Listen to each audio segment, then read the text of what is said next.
Hi, welcome to Pot Chat. This is the second episode, and we have Stuart Dann joining us. So, welcome, Stuart. So glad to have you aboard.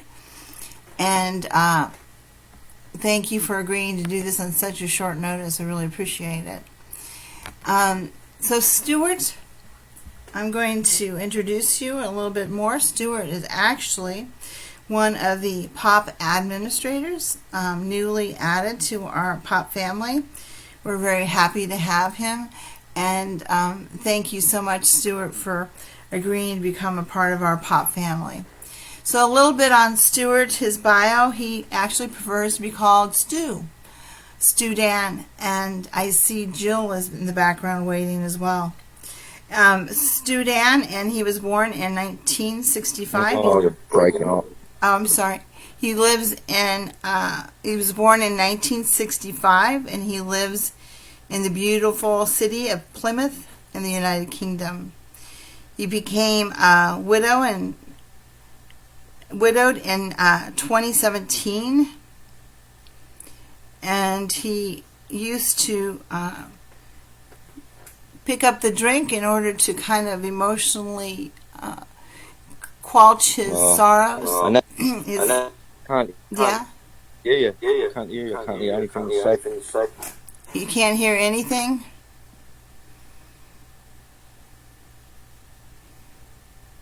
You can't hear anything? Like a high-pitched crackling noise. A high-pitched crack. Well, some would say that my voice is high-pitched and crackling. So you're not able to access it?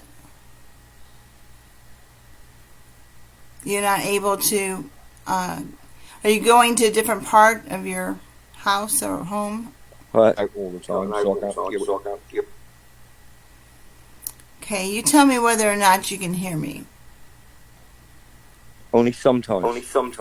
Only sometimes? Yep. Is it any better now that you have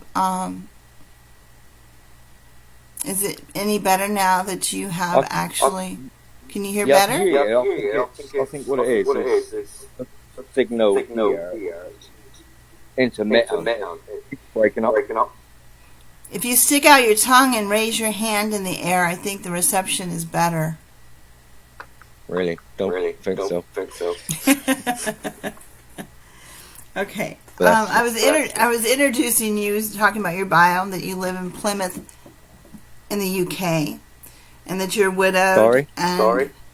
I had mentioned that you are from Plymouth in the UK. Annette, can we just pause it for about 10 minutes? I think I'll go down where I can get some signal. Okay. Why don't you pause yourself? I'm going to enter a couple other people into the stream while you're gone, so we can. So we actually have Jill, Tait, and Alan here, and so we'll talk to them. If you both will unmute yourselves, so we can pass some time while Stuart gets his internet connection maybe more usable. How are you, Alan? You look like you have your party lights on there in the background, Alan. I don't know. There's a hell of an echo. I can hear the echo. You can hear the echo? Yes. Hold on just a second. Let me see if I have another page that... Is it me that's echoing? No, we are. Yeah. I'm just trying to figure out if I have something open that shouldn't be open on here.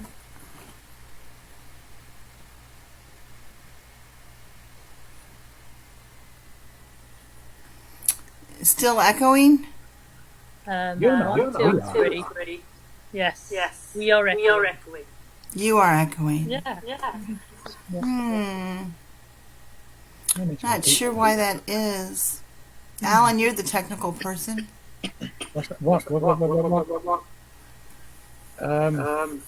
It's I can't do it. keeps bouncing back at me. Yes. Let's see the set. You have Okay. something connected, Annette. I know. I'm trying to figure it out. Hold on just a second. Let me look into my settings. Annette, go into the audio. I'm going into the audio right now. There's a little blue tick you can put on echo cancellation. Very good. Okay. Can you hear me now? Yes, we can hear you. Is it still echoing? No. Annette, it's not you that has an echo. It's us. Well, it says echo. It says echo cancellation, so I just hit that. That's a lot better now. No, That's is there perfect. Yeah. Well, good. See? Wow. That will be great for Stuart because he was getting nervous because of the echo. Right. I'm off now. So okay. to Stuart. So let me text Stuart and say that I fixed an audio thing. How are you, Jill? Thank you, Alan. I'm Your fine. birthday. Are you all right? An audio problem. Sign back in. You all right, Alan? I'm good. Yeah. I'm good. I've put my jacket on because it's cold. Well, I had my dressing gown on, and I had to take the dressing gown off. Stop it. And I've got the glasses on as well, which I don't normally use. Oh, there's nothing more sexy than a woman with a dressing gown on. Well, do you think so? Do you think I should put it on again? No. It's big. It's purple and furry. It's honestly, it's a grandma. Apparently, I did not get sexified because I do not have my. No. I think is Stuart on holiday? Is he on holiday or something? Or he's just taking a week off? I think he is. Yeah. I told him I fixed a problem, and we'll see if he comes back in. He's having a problem with his signal, Annette. Yeah, that could be it too. I have these stupid gnats. I have bombed my house twice now. Mm-hmm. And they still are tormenting me. You've had what bombed your house? Yeah, I bug bombed my house. I have these gnats. These gnats, fruit flies. Like fruit flies? Yeah, they won't go away. I bombed my house twice. You need to move to the UK. That's it. You need to move. I've heard that they're in the UK also. No. Jill, I never get bugs. We had a spate, not bugs. We had a spate of fruit flies. Wow. You are down south, Alan. Are you down south? No, I'm sort of Manchester. All right, in the middle. So, all right. There's Stuart. Okay, here's Stuart. Let's see if he. So Stuart, I changed it so there was something wrong with my audio. Can you hear me now? Okay.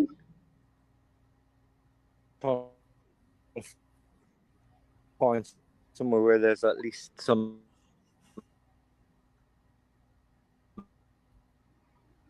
internet here. I'm supposed to be on the internet, but give me 2 secs. You're better. Now we can hear you better. Wherever you are, just sometimes your screen I think freezes up a little bit or streaming. So while we're waiting for Stuart, this is kind of a poetry type event. There you go, Stuart. Are you there? Can you hear us okay? Yeah, I can hear you, but I think you might break up again. No, you're all right. Well, look, we're going to keep our fingers crossed. Yeah. So I'm going to reintroduce you, and since we've kind of went on a little hiatus here, and hopefully, if at any point you can't understand me, just let me know. Yeah. All right. So Stuart Dann is one of our administrators at POP. He recently signed on, and we luckily had him. We luckily had him come to us by Jill's suggestion, which was an excellent suggestion, and we're so happy to have you, Stuart.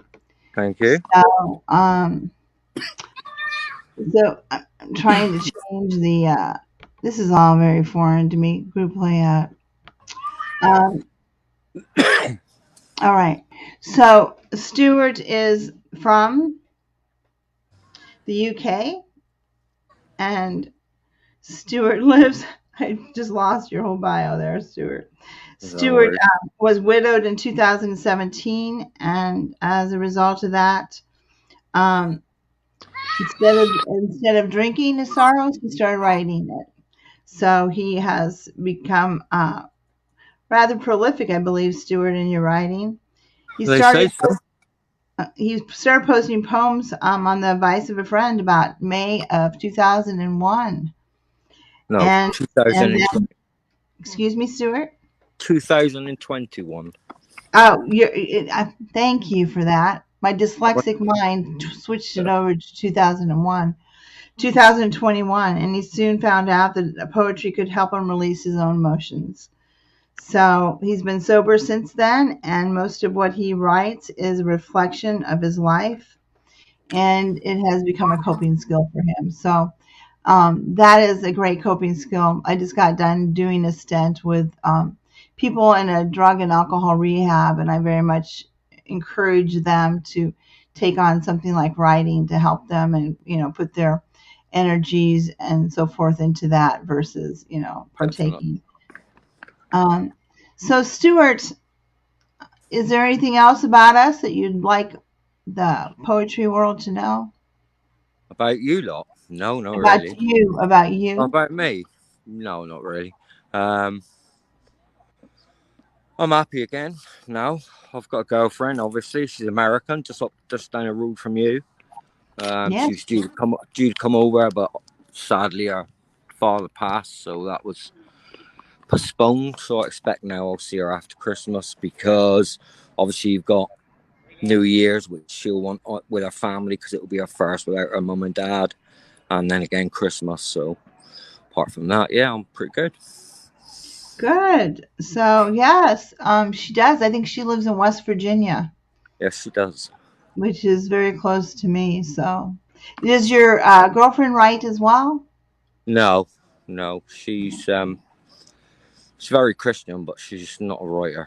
I'll send her poems that I write every so often. I write a lot about her, but she never writes. Although I have asked her before to do a collaboration, but she just won't bother.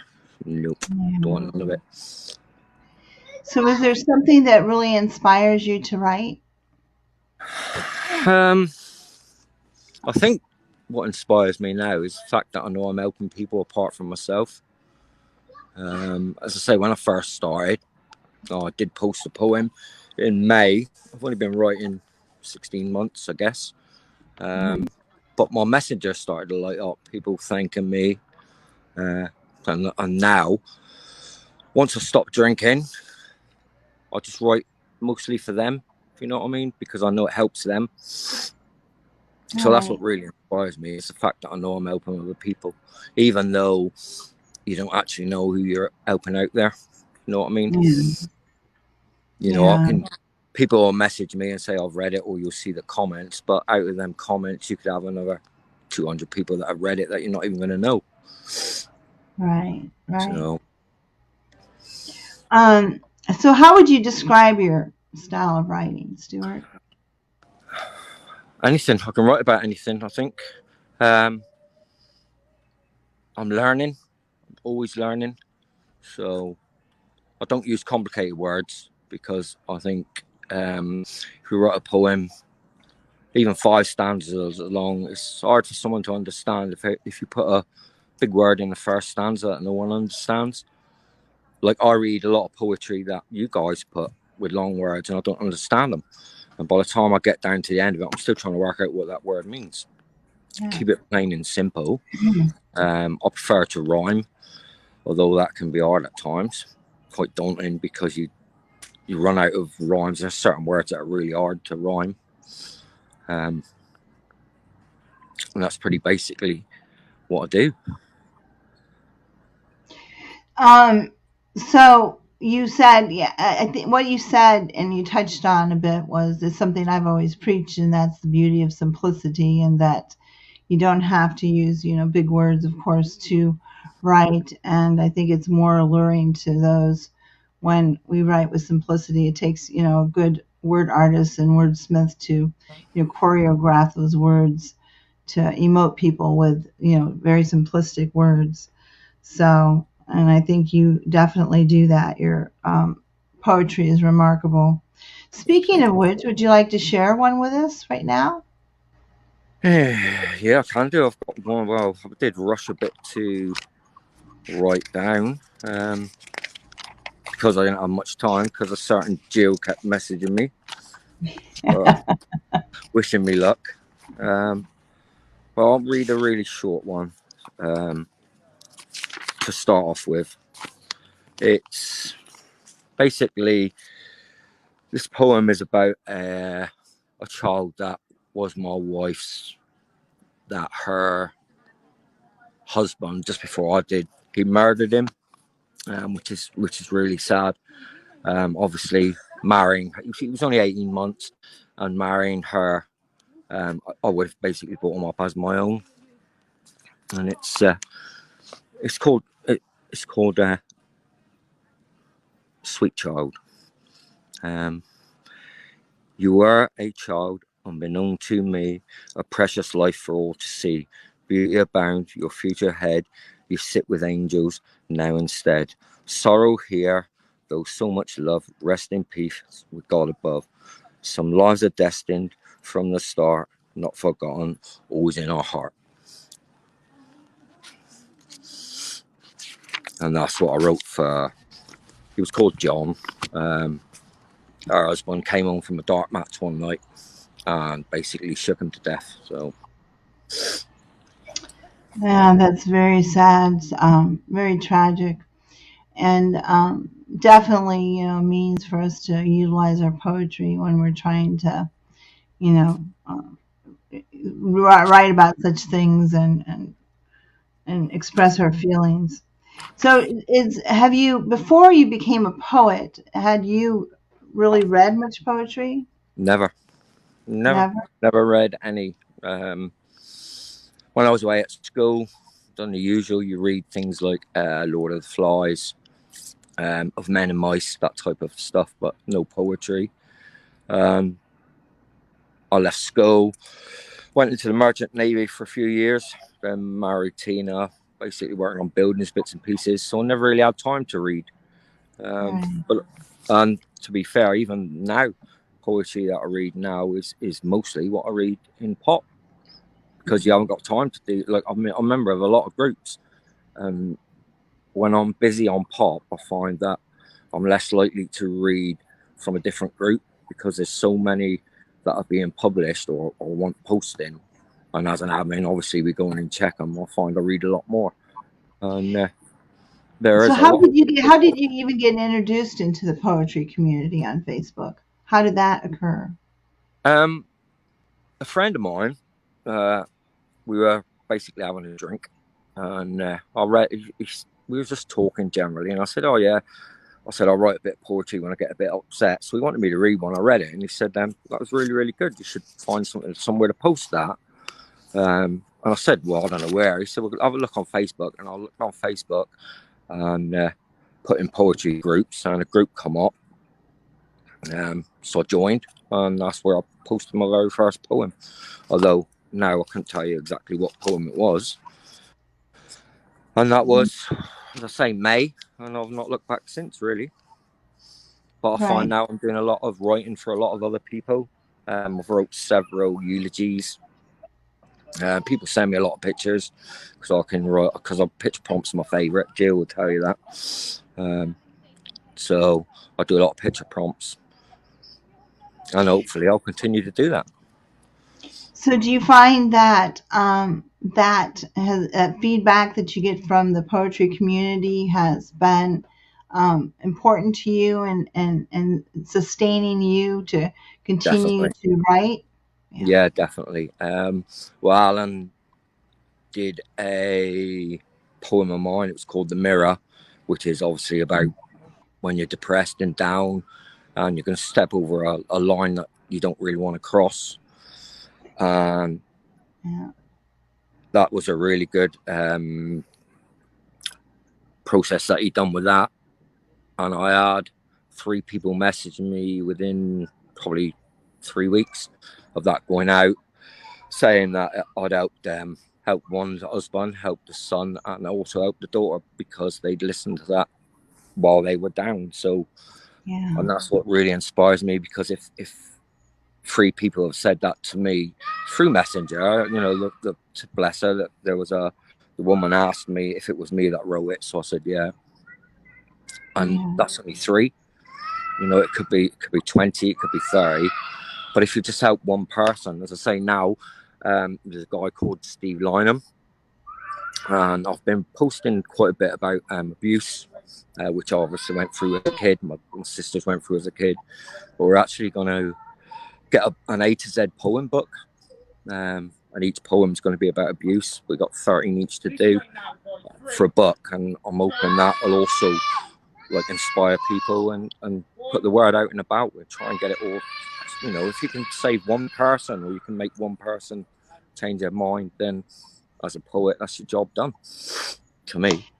Yeah, I've always said that too. If I can reach even just one person with something I've said or done, then it, of course, does make it worth it. I'm not there to reach millions. Just that one person, I'm happy. And as I say, you know, I may never know who that person is, but that person obviously know who I am. Right. And if you can reach more, even better.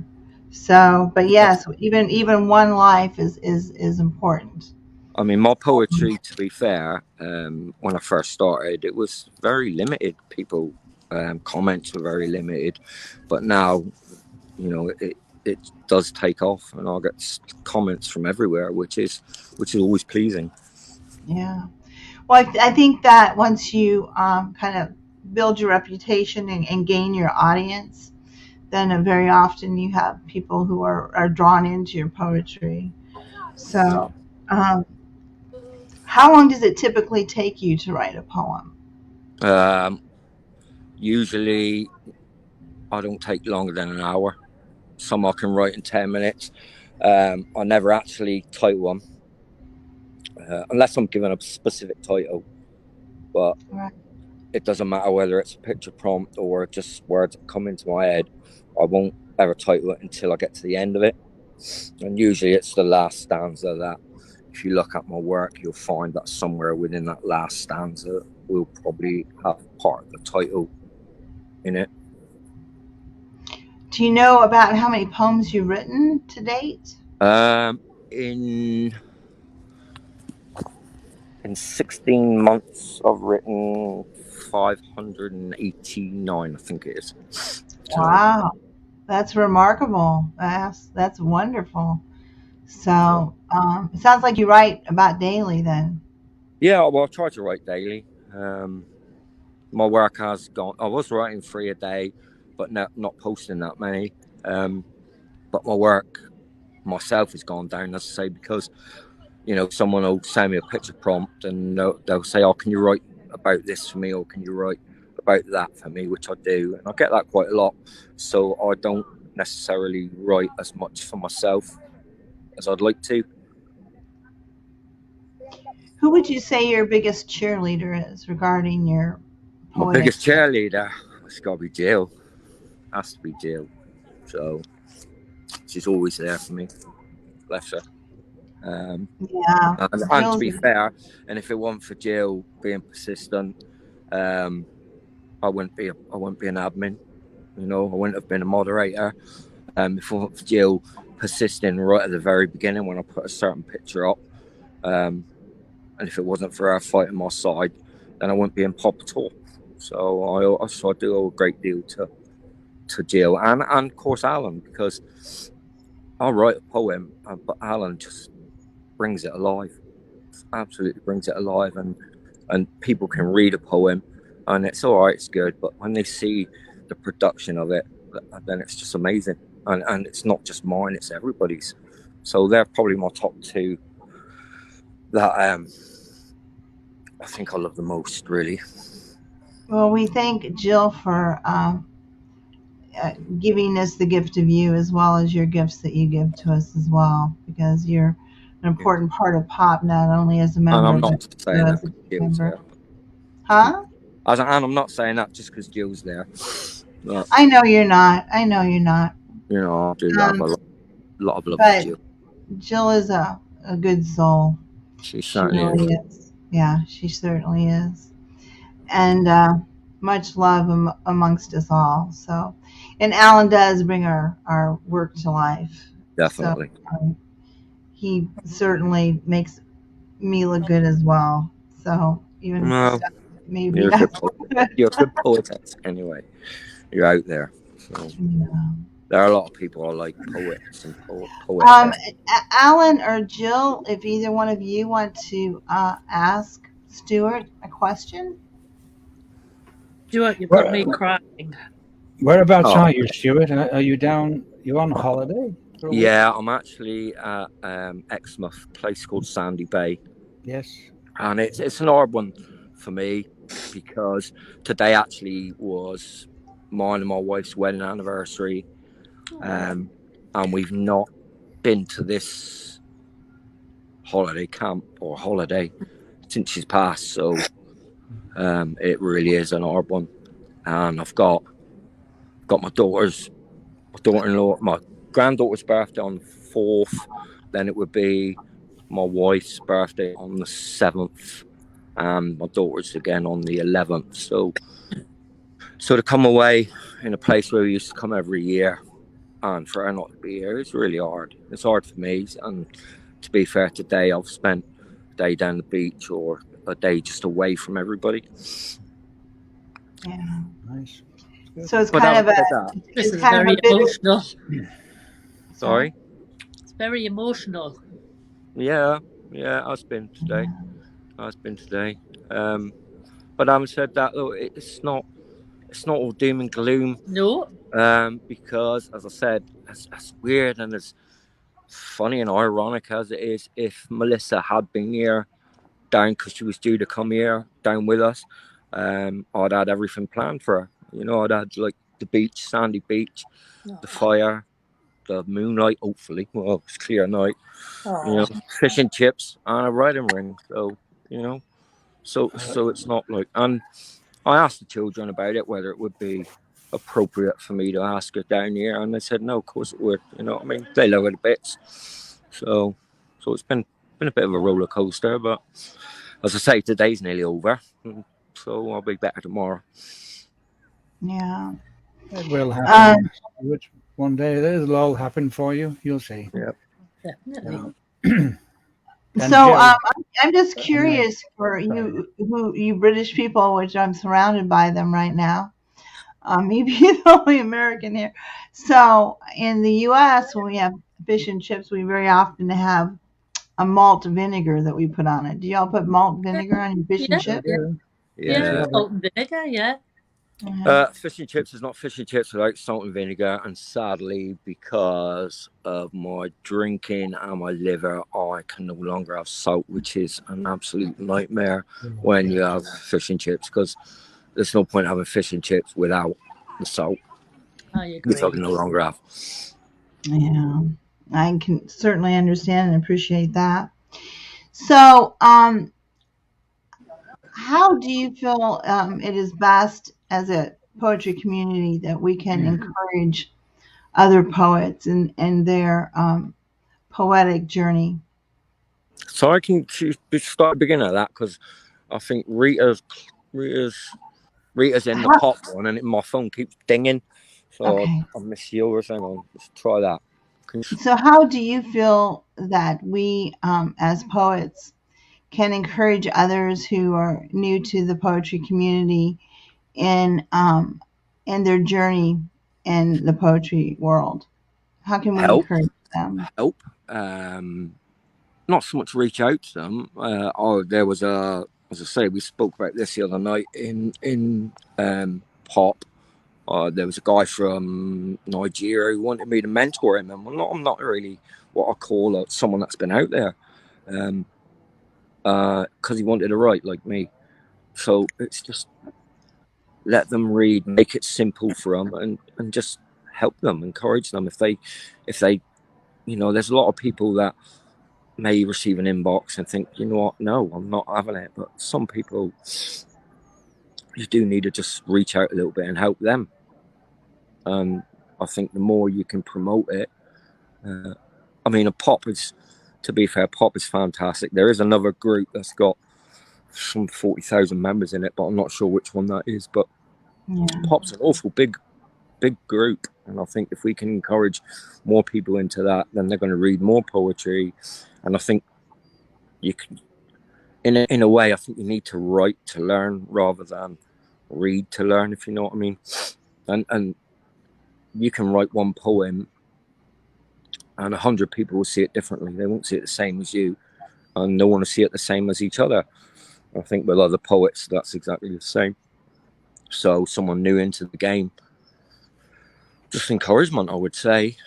And tell them to write from the heart. I always write from the heart. I never write, I don't really have to think with my brain.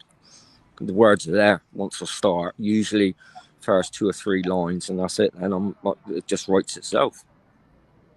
Very often I find I have to cut it short. I have to try and think of an ending because the words just go, and you can have a 17 stanza poem like I had the other week because there's just no way you can cut it off.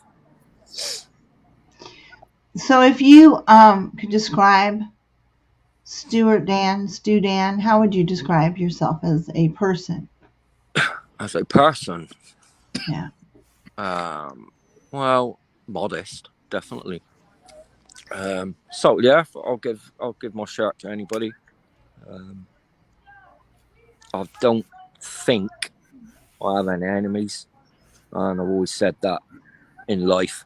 That's one thing, even with enemies that I had.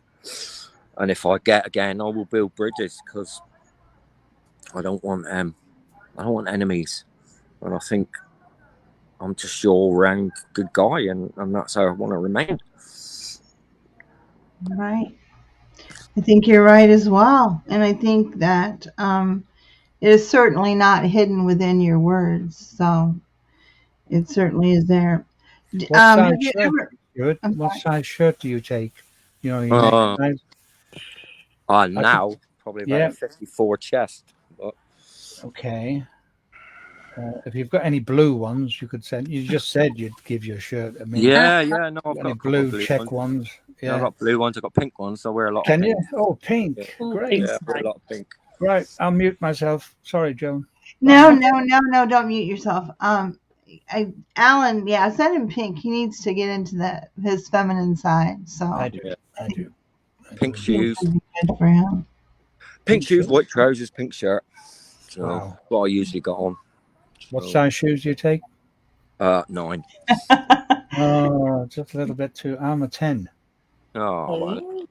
Yeah, but I've got I wear them Balenciaga things, all in now, $700 a pop. But you can get away with a size 9, Alan. Can I just say something here? When I see a Stuart Dann poem, all right, let me put it this way: when you see a Bentley, you look at it. When you see a Rolls Royce, you look at it, you think that's a car. When you see a Fiat or a Renault, it just goes past. Mm-hmm. And when I'm not just saying this because I am saying it, but I'm not just saying it. When I see a Stuart Dann poem, I read it. I read it from beginning to end, and sometimes twice. Thank you. I read it because I'm very much in tune with how you depict and how you write your poetry.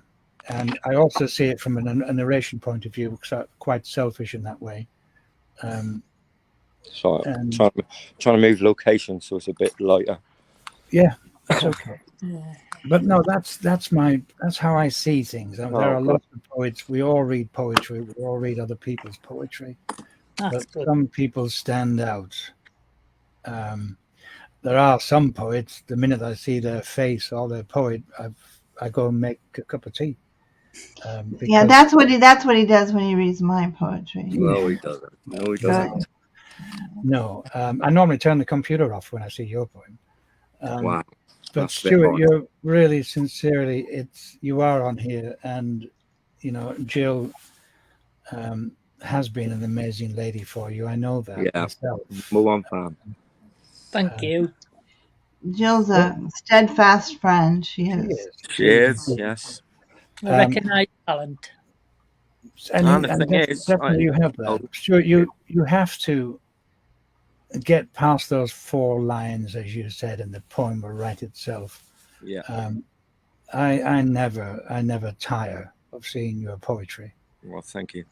on any page. You Yeah. know, my own. When I say my own, it's Facebook. When that page we have, Trending Poets, it wouldn't bother me if I had 1 million people on there. It's the people that are important to me. Yeah. You know, poets. And I think, you know, kudos to you. You are quite an amazing character, a person, a lovable guy. And if I was that way inclined, I'd maybe take you for a meal, but it's not happening. My wife's happily married. Well, I won't be able to drink, but I know. But I'm going to mute myself because I would ramble on and forget that it's your interview, not mine. So, okay. It's our interview. It's turned into our interview. You know, yeah. No, I think it's actually good to have the input and for you all to be here. So, so Stuart, you have your own Stuart stamp, and I think the great and amazing thing is that you know you have worth and you have purpose, and that you know you found that your niche and your ability to make a difference through your words. So I think that's an amazing thing, and our words can actually reach so many people. You know, I don't know if you've published a book, but nope, not published. I've been in several anthologies, but never had the luxury of a book. Although one was supposed to have been done, supposed to be out by Christmas, but that was done for someone in Canada. In Canada, I was approached by someone in the group that the publisher wanted my work, but as of yet, I've not heard nothing. So time will tell.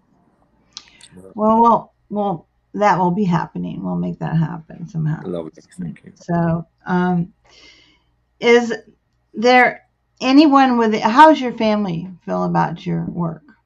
Is there anybody in the family? They love the fact that I've got something that I enjoy doing instead of moping around. As far as reading is concerned, well, unless I send them one, they don't read it. My sister will never read mine unless it's one that's not got anything to do with angels and bits and pieces in, because she always cries. So she won't read mine. And I don't think that she'd buy a book if I wrote one, especially if it was on that sort of genre, because she just can't cope with it as it is now. My daughter's another one. She cries quite a lot if I read them out.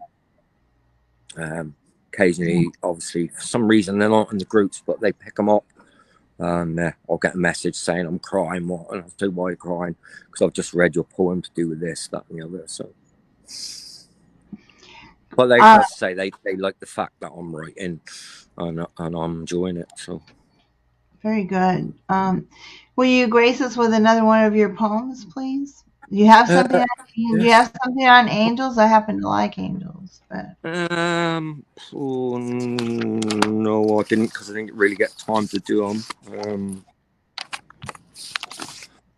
Let's have a look what we've got here. I only managed to get 3 written because I had a caravan full of kids, and I can't do it because I'm on my phone. But I'll read this one. It's called "I Loved You," which is a little bit dark. But, in the darkness dance the shadows. I hear voices as they taunt. Often I feel an eerie present. Hatred in my mind they haunt. They feed upon my weaknesses, fill me full of fear, thinking I am delirious as these demons start to appear. So they gather around me. I clasp my hands aside my head, shaking as I close my eyes. I feel their presence upon my bed. Foul breath in the air of moisture, fountain words whispering in my ear. You shall never sleep in peace, friend, as soon your end is near. They push me into the mattress as they grip my body tight. We shall come to visit you. from now on each and every night. I feel the sharpness of their nails. Through my duvet they cut my skin. I am trying hard to close my mind so I can stop them getting in. They will not let me move at all. My blood feels as if it's frozen. They crush my chest so tightly. Again, why am I now chosen? They came to see me a while ago. Then I was sat upon the floor. That time they bought alcohol. Many pills they had galore. They offered me a deal without pain, though love was to be my sacrifice. I partied with them that night, gained my freedom with the dice. The deal I made was to banish them, but I would have to keep my pain. Yet here they are back in my room, threatening my life once again. I do not know how I can stop them. This time, for I am in a dreadful place. I cannot even shout at them. A demon's hand is squeezing my face. His black eyes are staring into mine, spitting as he talks about my toll. Again to give up my heart I love, or they will consume my soul. He told me next time they see me, there would be others in the gloom, that it would help if I had protection from many angels in my room, to live my days like they are my last, which is what from now on I shall do. Now please keep me in your heart, but know this, that I loved you. Very, very good, Stuart. Very That good. was Very good. wonderful. Wonderful. I think that, do you feel like in poetry that there is any kind of subject matter that should not be written about? No, no. The odd part. See, it's like abuse. Now, abuse, to me, is going to do one or two things. It's going to bring up memories to someone that they've long forgotten and don't want to bring up, or it's going to help them deal with it.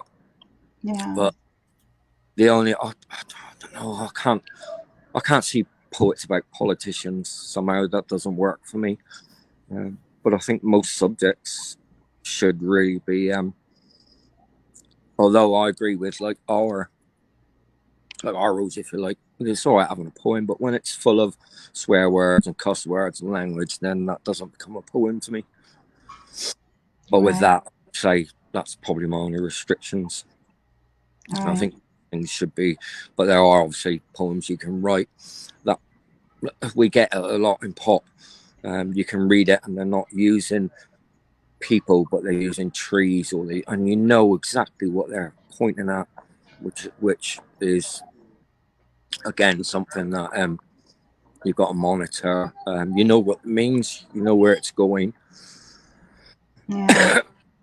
So, as I'm sitting here thinking about things that you've said and thinking about your poetry and the impact you make, I wonder if you've ever considered possibly going into your community, into places like NA or AA, and introducing poetry as a means for possibly others Yeah, I'll to do that. pick up something. Yeah, Yeah, I'll do because that. yeah, you would have a big impact and be a great inspiration because you went through it, you've done it, and you've succeeded in the respect of using that as an outlet versus drinking. So yeah, you could make a huge impact. Yeah, I'll do it. I've done it a couple of times. I know obviously we don't have an alcohol. Well, we've got alcohol AA down here, but there's a place that's called Homo's House. We go in there, and they don't talk about your addiction or what addiction you had, but they try to steer you away from reoffending, if you like. And I've been asked many times how I don't see I can still go in a bar even though I don't drink, and how I can do that. And they've asked me, and a lot of it is to do with poetry, because it does just, if I feel any problem, then I just pick up a pen and write. Yeah. One thing I remember saying to actually both the people that I worked with recently when I was working at the rehab center, and also another poet who had some PTSD from military type stuff, Yep. was to write about your experiences and the things that you need to get out.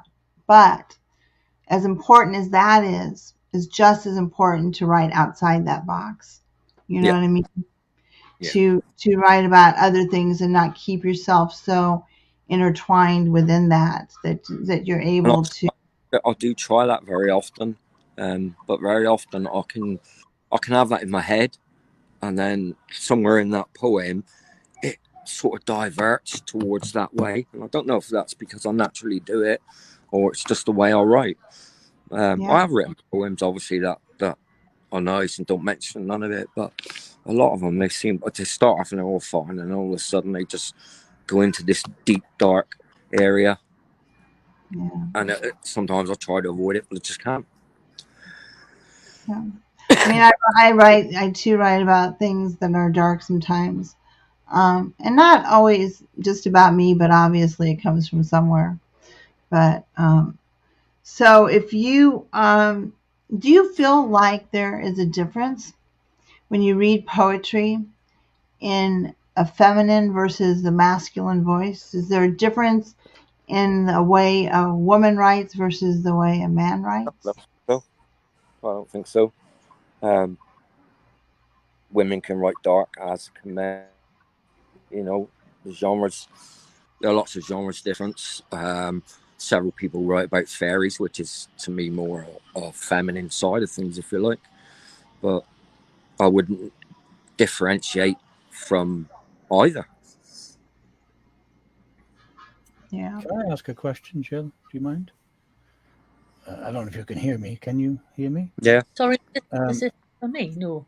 no, Stuart. I was just asking. Do you think, on a percentage basis, there are more women than men that write poetry? Okay. Ooh, depends on what sort of overall worldwide. Um, no, I think they'll. If I would edge it slightly to men. And why I say Oh, that, I don't really know. And I would say that I in the would say the US, opposite. I would say the USA it's more women, but in India it's actually more men. Mm. Yeah. Yeah. That's what I would I'm agree with seeing. that. And I think you may be seeing that in pop as well. Um, Yeah. and I think you spoke about this to Jill in the interview about how many people who in India poetry has boomed, Yeah. It and has really quietened has. down everywhere. Yeah, sorry. So that was my question, really. Well, So, actually, we should ask Jill because she does contests now. yep. She Um, Yes. does. what percentage do you think, Jill, of do you see Again, a difference? I think I do agree with you both.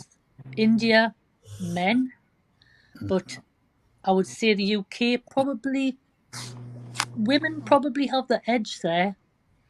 But definitely, I'm not sure about the but I know in India it's men. I think in the Philippines too, women Yes, are Yeah, they're prolific in the in the Philippines. UK, it's we only have three men: uh, Yeah. Stuart, Sarfraz, and No. who else is you in the UK? and you. Oh, I'm Yeah. a writer. Oh, Remember, there's several. Jill, put me Um, straight there. I'm a writer. I'm I'm not a going poet. to, guys. I'm so sorry, but this interview may cut right off in a minute because I'm only on 4% battery. Okay, will you go ahead and recite another poem for us? um, yeah, I think I've got one left. It's called The Pen. You should be able to get that one in before it dies. The pen, the blood that seeps into the cartridge that fills the pen that bleeds the words from this broken heart again. The letters laid upon the paper form smudged sentences as they dry. They are now set and distorted by each word's tear that is cried, each sentence full of emotion from the author that he once hid, in hope that each stanza completed helps him with his demons he must rid. Each demon plays many people in so many forms and different ways. The author knows the blood, the heart, the words, the tears. Try to help the reader so their demons they can disobey. Each stanza completes a poem full of the emotions that finished piece. I know that sometimes the readers read. If they read it for their emotions they release. For I am the blood that fills the cartridge that fills the pen, the author that cried, the tears of a broken heart that shall be broken many times again. That was marvelous.